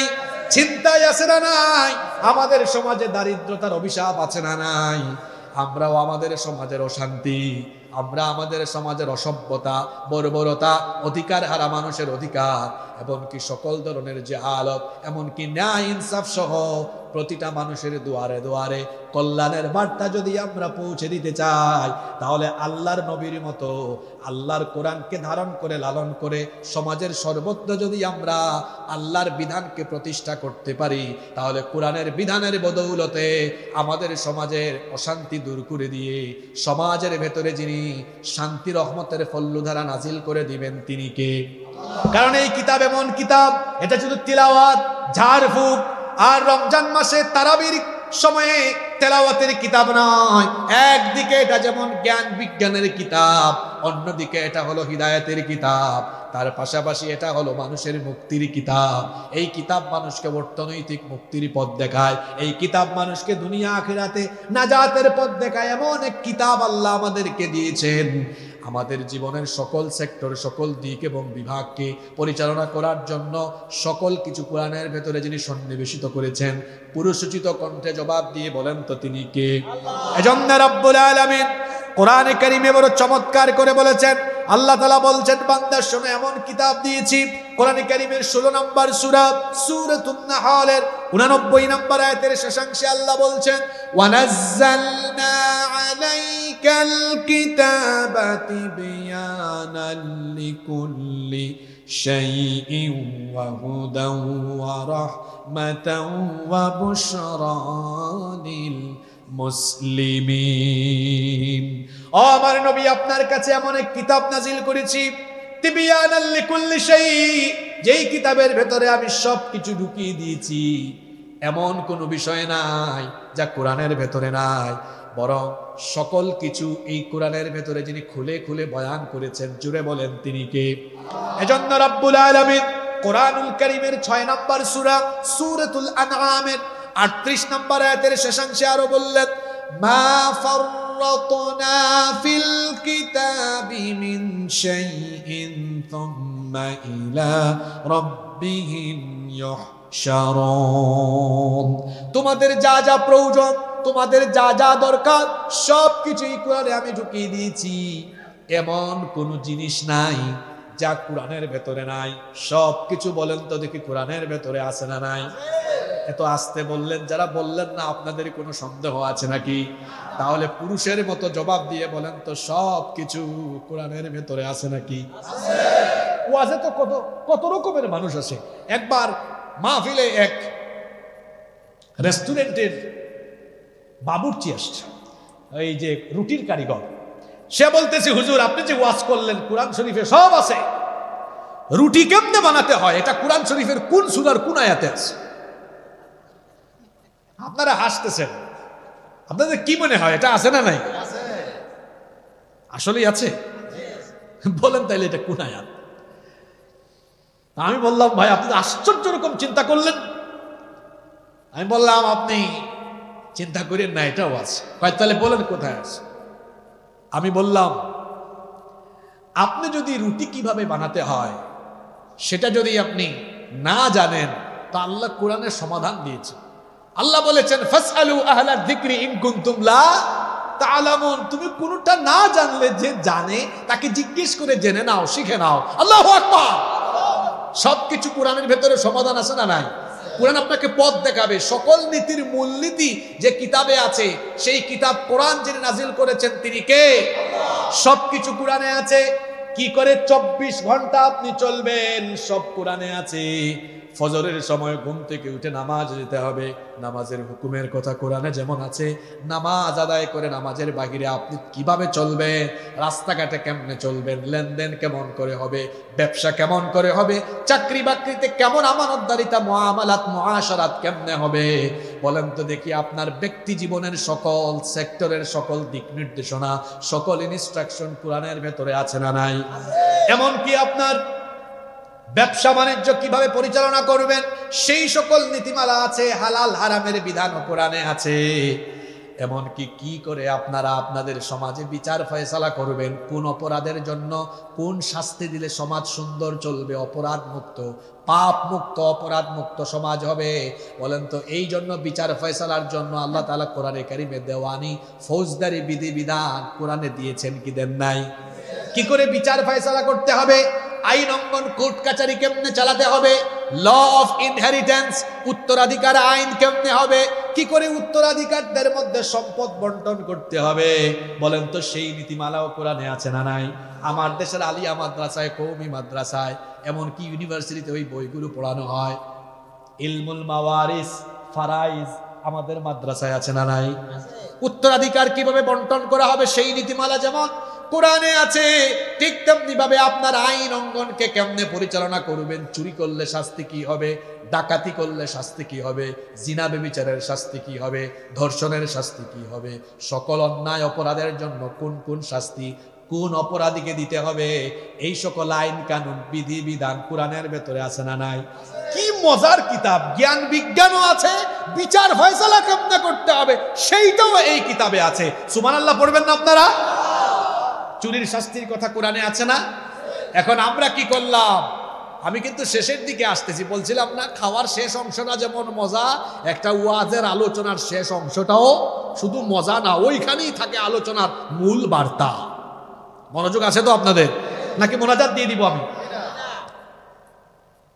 এখানে যেমন জ্ঞান বিজ্ঞান আছে, কি আশ্চর্য কিতাব, কি করে বিচার ফয়সালা হবে সেইটাও এই কোরআনের ভেতরে আসে না নাই? কিন্তু আপনারা কি করেছেন?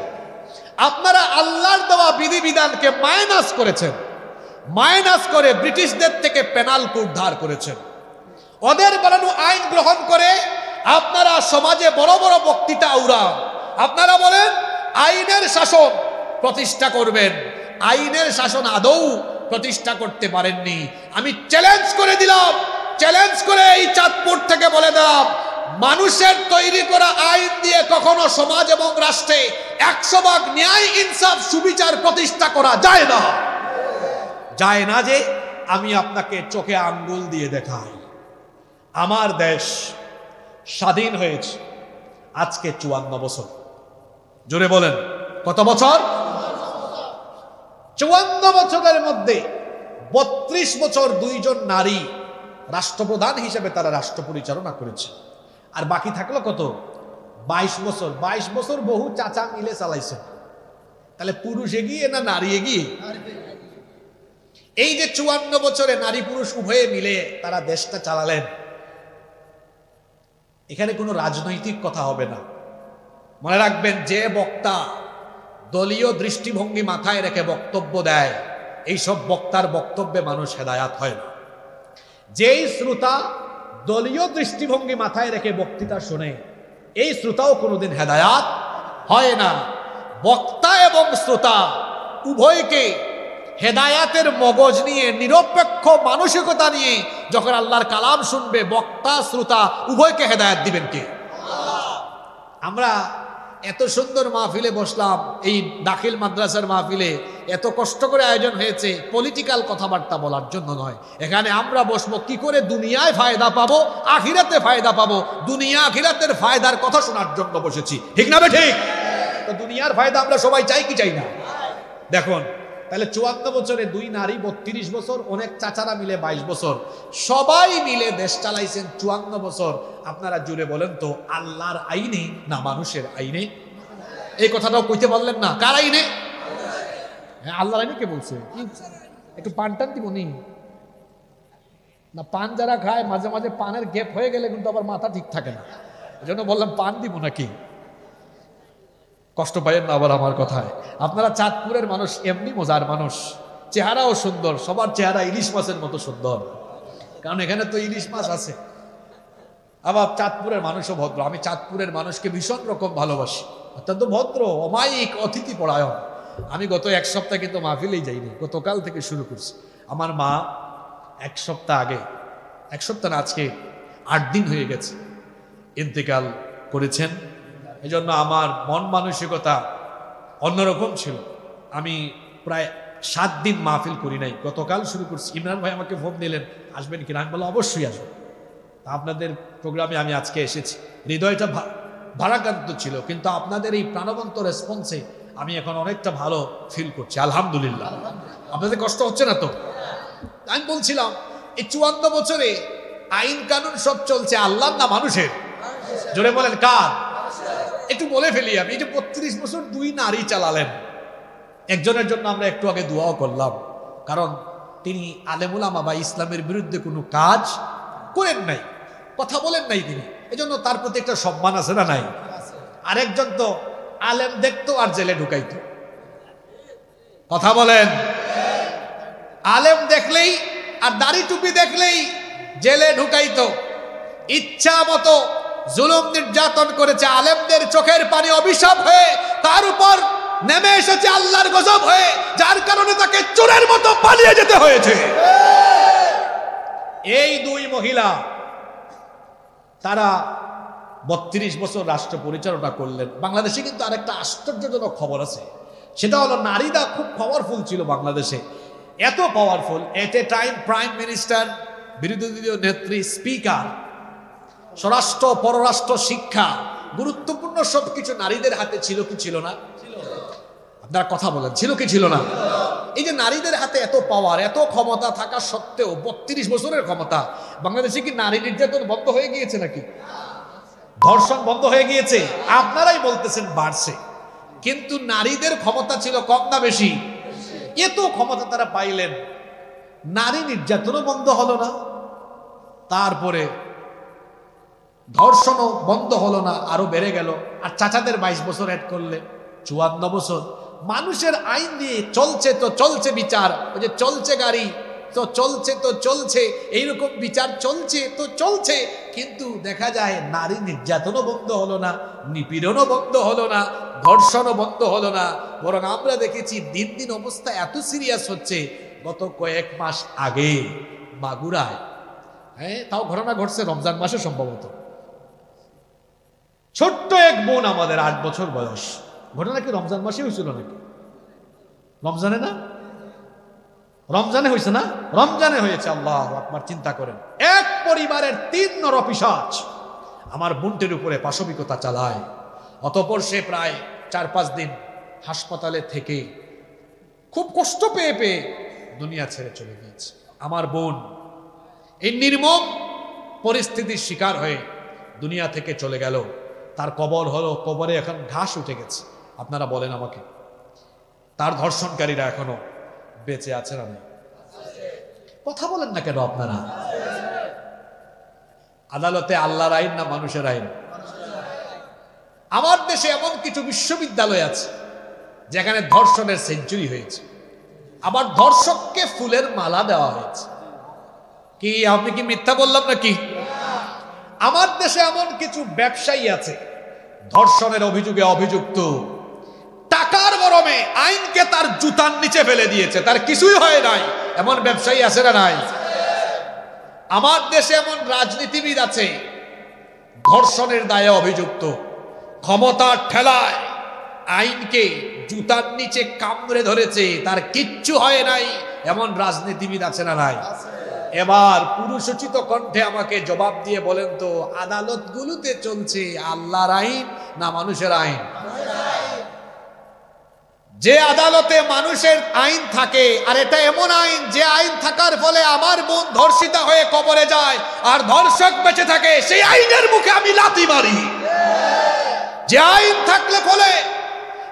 থাকলে পরে ধর্ষিতা পৃথিবী থেকে বিদায় নেয়, কবরে চলে যায়, আর ধর্ষক বুক ফুলিয়ে সাদা পায়জামা পাঞ্জাবি পরিধান করে রাস্তায় মিছিল দিয়ে হাঁটে, আর তার সাঙ্গপাঙ্গরা তার গলায় ফুলের মালা পরায়, আর ওইদিকে ধর্ষিতা কবরে চলে যায়, সেই আইনের মুখে আমরা থুতু নিক্ষেপ করি। এবার বলেন দেখি, এর পরিবর্তে যদি আল্লাহর কিতাবের আইন, কোরআনের আইন থাকতো, জবাব আপনারাই দেন, কোরআনে ধর্ষকের শাস্তি কি? জোরে বলেন, জোরে।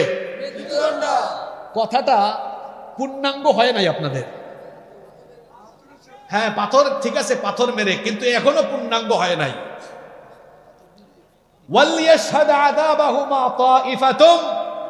হ্যাঁ, ওইটা আপনি সংক্ষেপে বলেন, লাইভ মৃত্যুদণ্ড। কি মৃত্যুদণ্ড?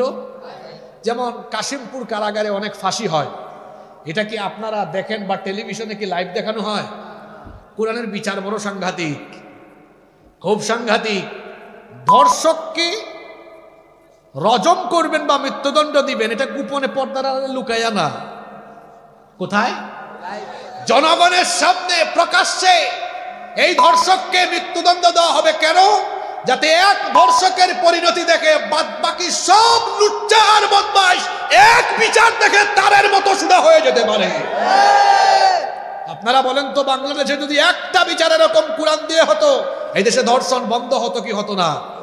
এই জন্য আমি দায়িত্বহীন ভাষায় বলছি, যতদিন পর্যন্ত বাংলাদেশে আল্লাহর আইন বাদ দিয়ে মানুষের আইনে বিচার চলবে, নারীরা লাঞ্ছিত হবে, ধর্ষিতা হবে, পার্লামেন্টে নারীরা ক্ষমতায় অংশগ্রহণ করে পার্লামেন্টে যাবে, কিন্তু নারীর অধিকার প্রতিষ্ঠিত হবে না। যদি নারীর অধিকার সুপ্রতিষ্ঠিত দেখতে চান, মানুষের তৈরি করা আইনকে লাথি দিয়ে বঙ্গোপসাগরে ফেলে দিয়ে আল্লাহর কোরআনের আইনকে গ্রহণ করে নিতে হবে, নইলে মুক্তি পাবেন না।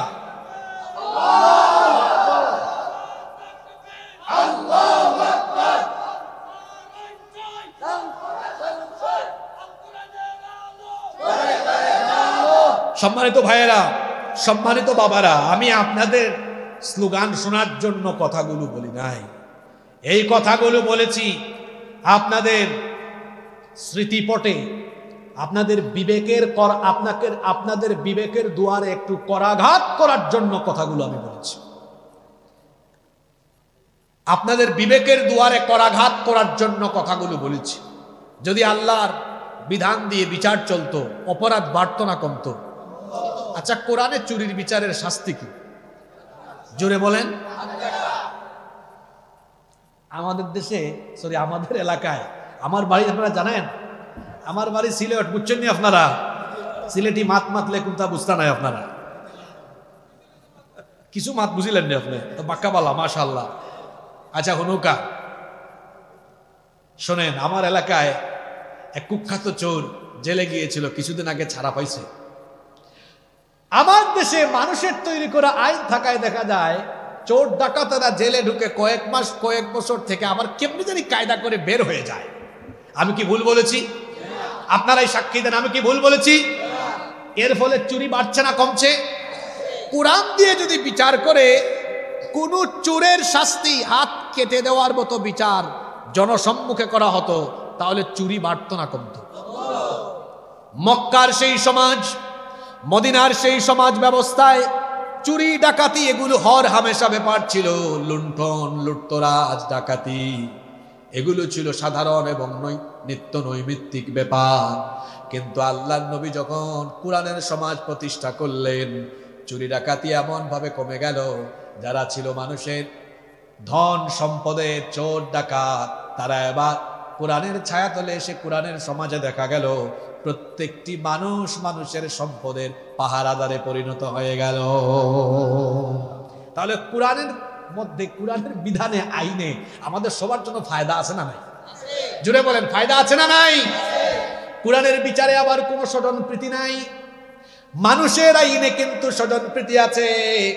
মানুষের আইনে এমন স্বজনপ্রীতি, যদি মানুষের আইন চলে সেখানে ক্ষমতাসীন ব্যক্তিদের পাওয়ার থাকে, তার সাঙ্গপাঙ্গ অপরাধ করলে উপর থেকে ফোন যাবে, মিয়া কারে ধরছো, চাঁদপুর থেকে ট্রান্সফার করে সিলেটে পাঠায়া দিব।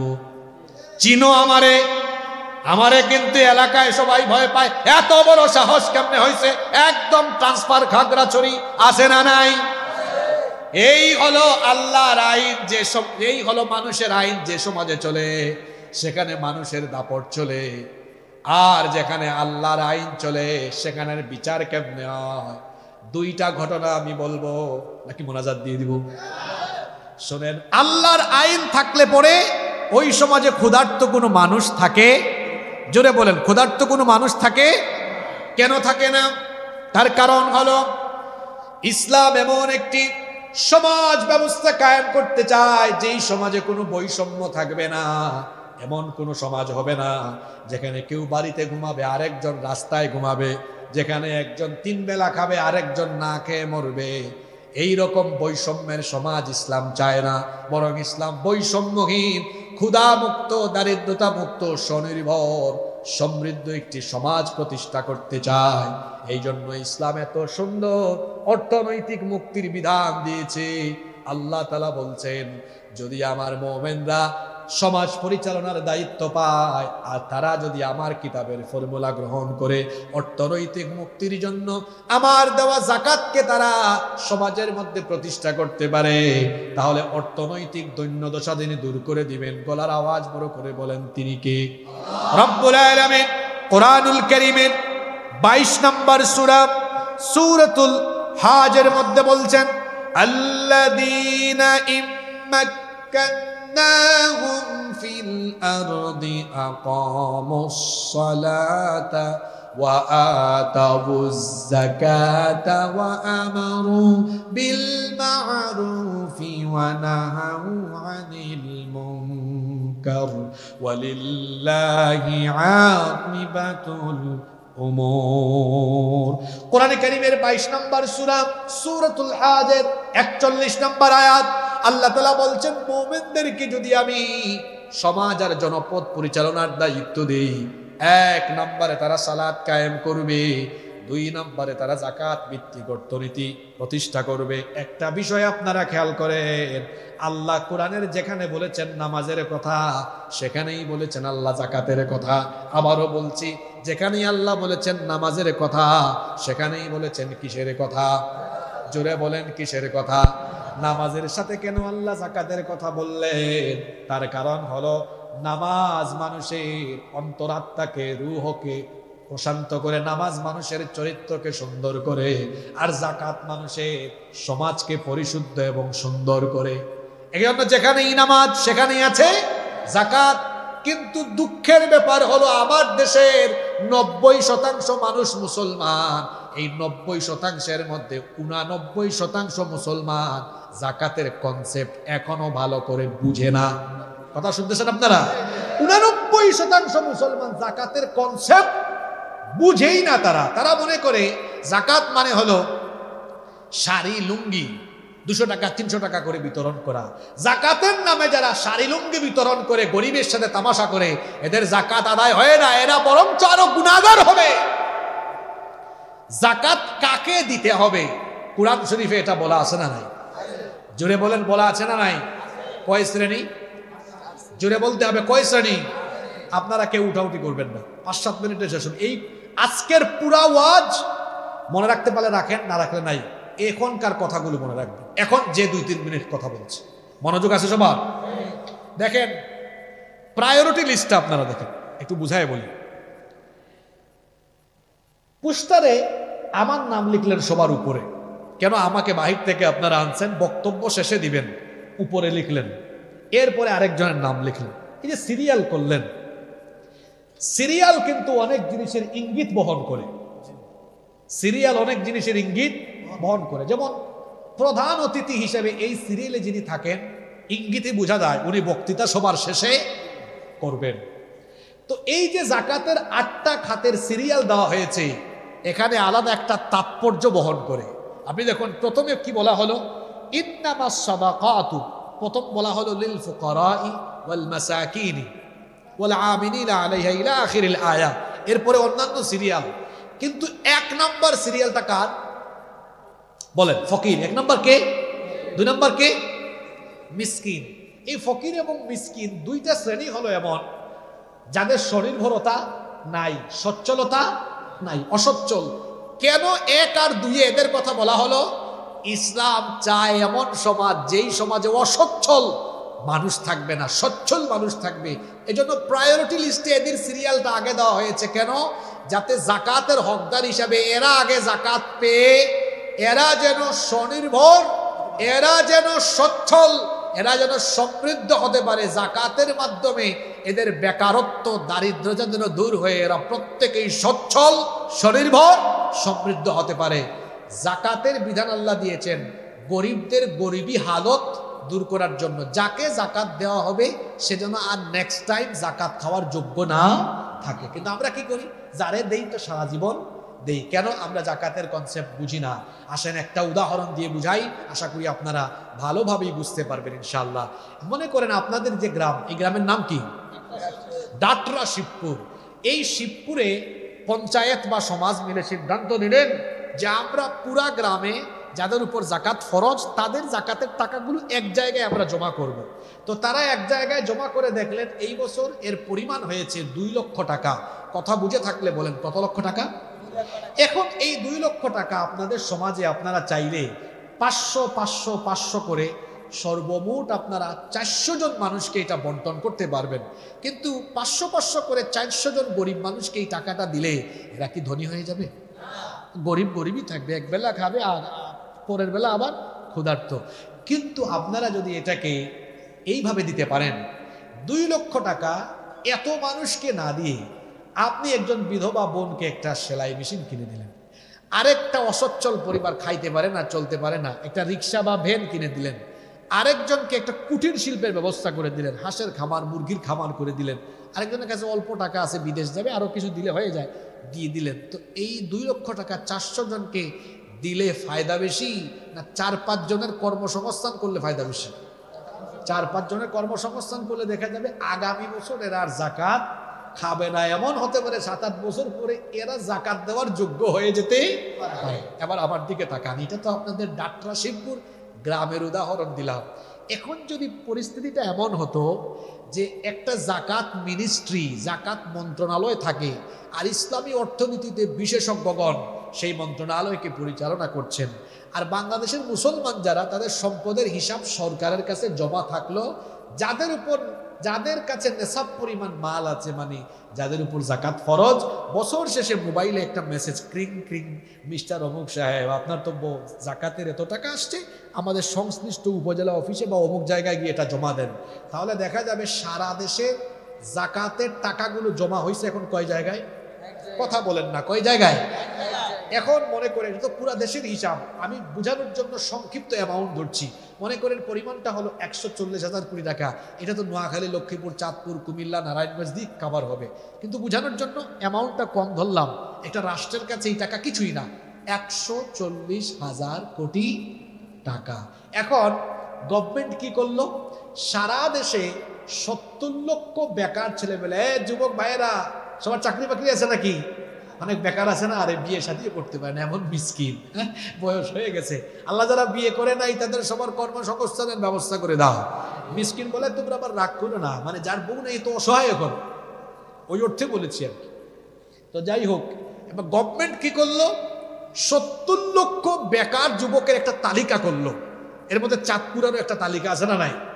তারপরে গভর্নমেন্ট এই 70 লক্ষরে ডেকে আনলো, ডেকে বললো, বাবারা শোনো, তোমরা তো বেকার, একটু বেকারের ব্যাগ এতে কার হয়ে যাও, নাও ধরো 2 লাখ টাকার চেক। সর্বমোট যুবকের পরিমাণ 70 লক্ষ, আর প্রত্যেকের হাতে দেয় কয় লক্ষ? ক্যালকুলেটর মারেন, 70 লক্ষ গুণ 2 লক্ষ কত হইল? 140,000 কোটি টাকা। ফর্মুলাটা কিন্তু হুজুরের না, এই ফর্মুলাটা কার? আল্লাহর দেওয়া ফর্মুলাকে অ্যাপ্লাই করে দেখা গেল 1 বছরে সর্বমোট কত লক্ষ বেকার যুবককে সচ্ছল করা যাচ্ছে। এখানে একটা সতর্কবার্তা হবে, এই ছেলেরা 2 লাখ টাকা নিয়ে ডিসকভার, পালসার, ফ্যাশন প্রো গাড়ি কিনে পাকপাকুম করে দৌড়াও না, 2 লাখ টাকা দিয়ে কর্মসংস্থানের জন্য কাজ করো। আমার প্রতিটা উপজেলা ইউনিয়নে অডিট অফিসার আছে, পর্যবেক্ষণে মাঠে নামবে, পর্যবেক্ষণ করবে। এবার পর্যবেক্ষণ করা শুরু করলো আল্লাহর দেওয়া ফর্মুলার ভিত্তিতে। 1 বছরে একটা দেশের কত লক্ষ যুবককে তাদের দারিদ্রতা দূর করে কর্মসংস্থানের ব্যবস্থা করা গেল? সবাই জুড়ে বলতে হবে, কত লক্ষ? ফর্মুলা কার? বিধান কার? আইন কার? এই আইন, এই বিধান, এই ফর্মুলা, এই সিস্টেম, এই মেথোডোলজি যদি চলতেই থাকে, তাহলে বলেন তো এই মানহাজ, এই তরিকা চললে 10 বছর পরে বাংলাদেশে কোনো গরিব থাকবে নাকি? আপনাদের কি মনে হয় থাকবে? থাকবে কি? আব্বাজান, আমার চাচাজানরা, আমার যুবক ভাইয়েরা, 54টা বছর হয়ে গেল, এদেশে গরিব কমে না।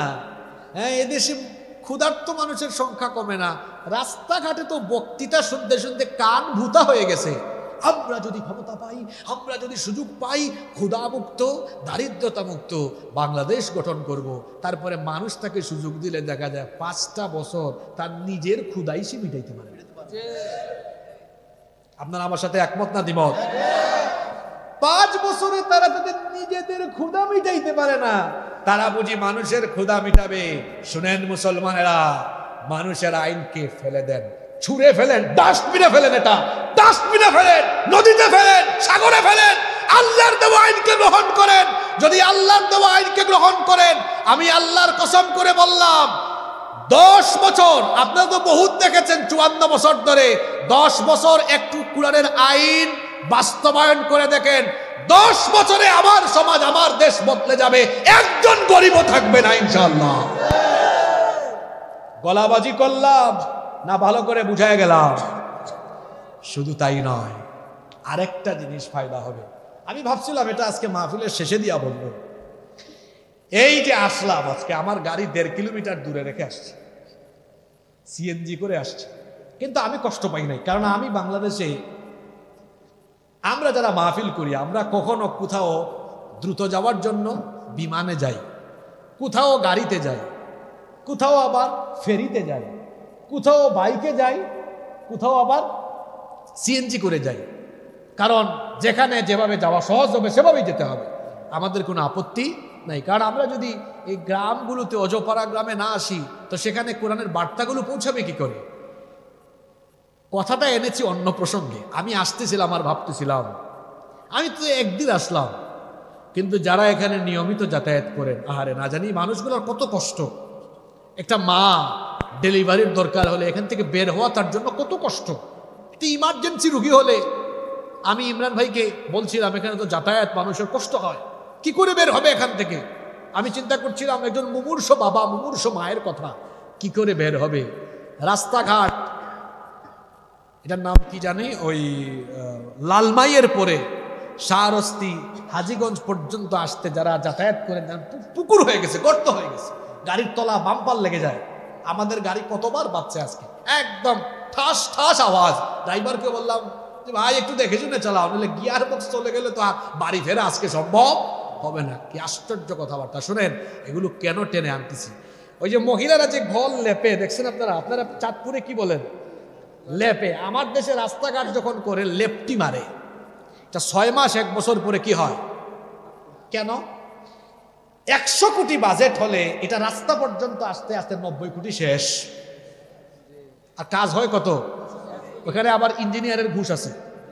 ওটা কত কোটি হয় এটা তারাই ভালো জানে। আল্লাহর ভয় যখন অন্তরে শাসকদের থাকে না, ওই সমাজের রাস্তাঘাট বলেন, উন্নয়ন বলেন, তখন কিন্তু এটা হতে পারে না। আল্লাহর ভয় থাকলে মানুষের ভাগ্যের পরিবর্তন হয়। আর আল্লাহর ভয় কাদের ভেতরে থাকে? কোন শাসকের ভেতরে থাকে? যে শাসকদের ভেতরে আল্লাহর কুরআন থাকে। ঠিক না বে ঠিক? একটা ঘটনা বলে আজকের ওয়াজ শেষ করব। আমি কি ঘটনাটা বলার জন্য 2-3 মিনিট সুযোগ পাবো? ওমরে ফারুক রাদিয়াল্লাহু আনহু কোন সংসদীয় আসনের মতো অল্প জায়গার শাসক ছিলেন না, অর্ধ দুনিয়া শাসন করেছেন। রাতের বেলা ঘুমাতেন না, রাতের বেলা বের হয়ে হয়ে জনগণের খবর নিতেন। খুব স্পর্শকাতর ঘটনা শোনেন।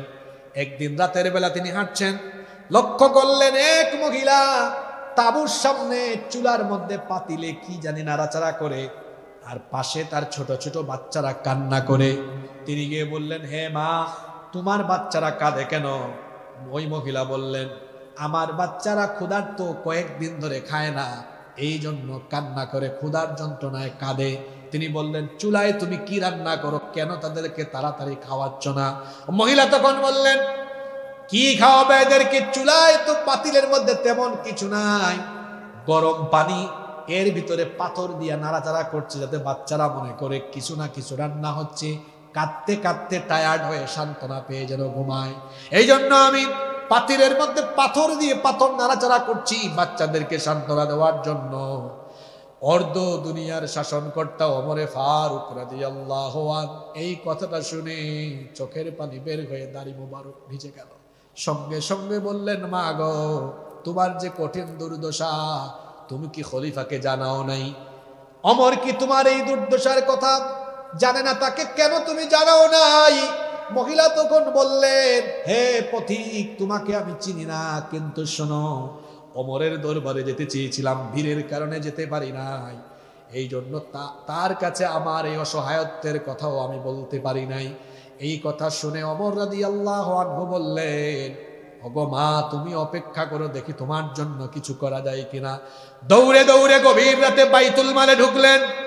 বাইতুল মালে ঢুকে একটা বস্তা নিয়ে সেটার মধ্যে গম, আটা এবং অন্যান্য খাদ্যদ্রব্য ঢুকাতে লাগলেন।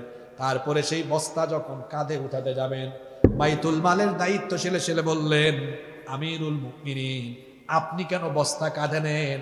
এটার জন্য তো আমি আছি, আমার কাঁধে দেন।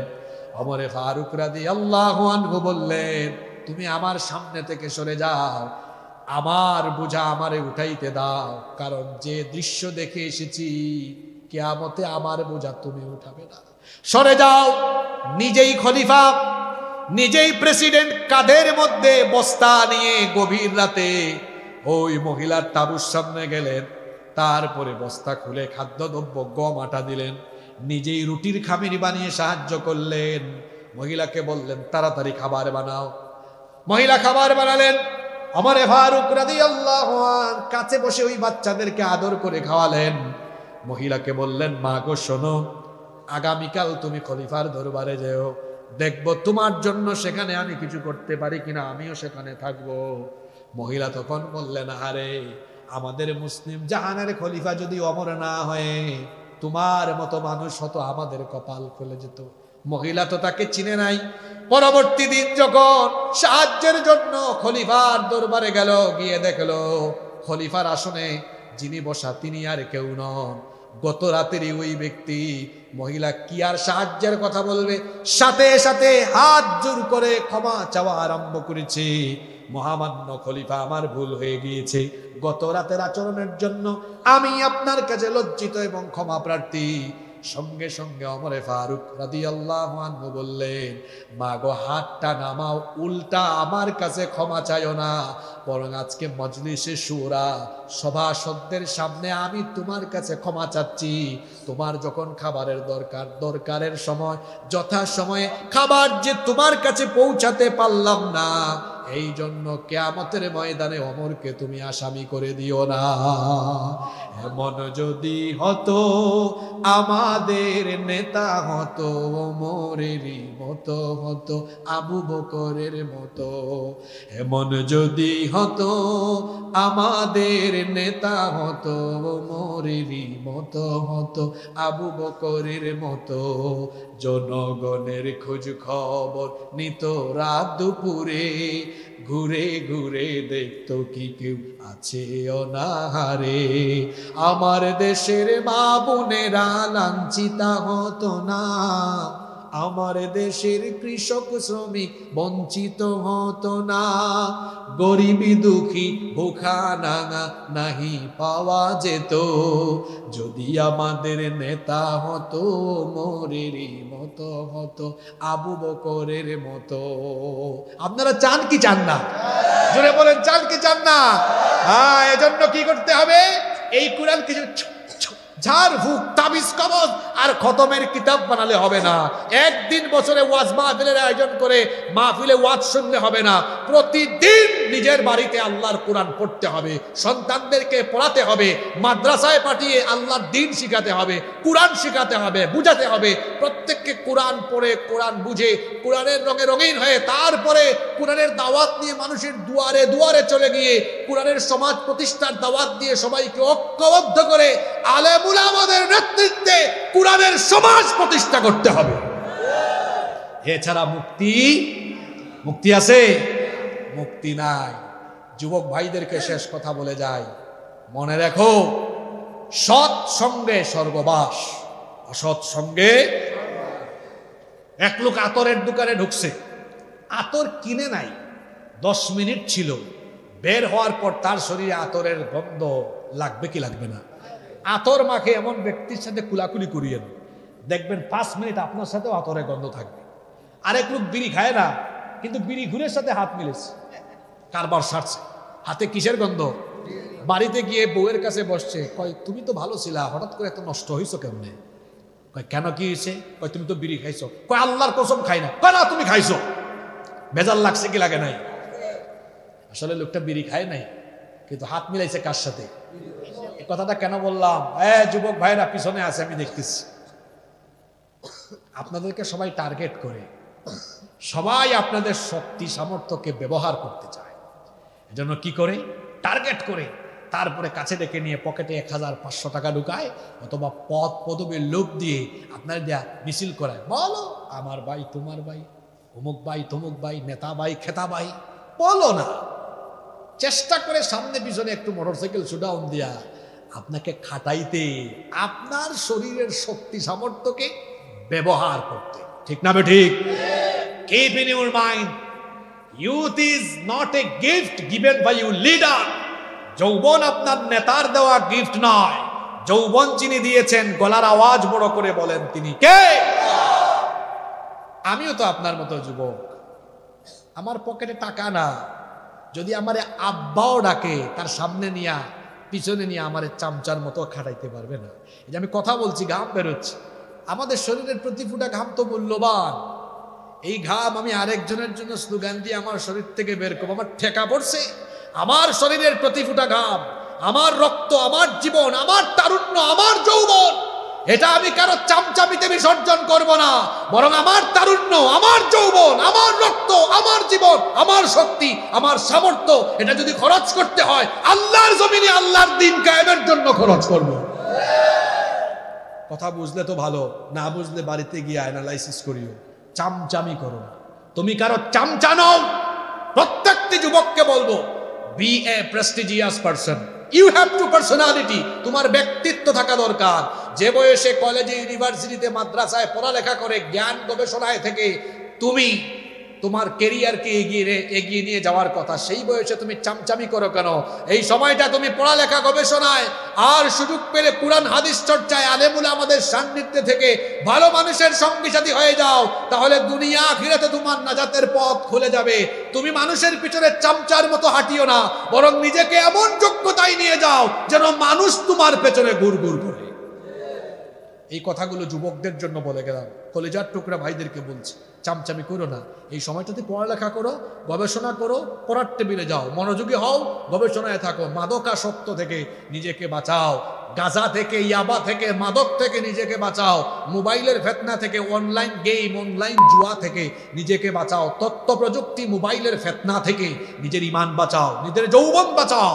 তাহলেই দুনিয়ায় মুক্তি, আখিরাতে মুক্তি। সর্বোপরি শেষে আমি বলবো, আল্লাহর কিতাব, যে কিতাব আমাদের হেদায়েতের জন্য, মুক্তির জন্য দেওয়া হয়েছে, আসুন এই কিতাব আমরা পড়ি, বুঝি, আমল করি, এবং এই কিতাবের বিধান আমরা সর্বত্র বাস্তবায়ন করে আলোকিত সমাজ, আলোকিত একটি নিরাপদ একটি সমাজ প্রতিষ্ঠায় সবাই ভূমিকা পালন করি। আল্লাহ তাআলা আমাদের সবাইকে সেই তৌফিক দান করুন। আমরা সকলে বলি আমিন।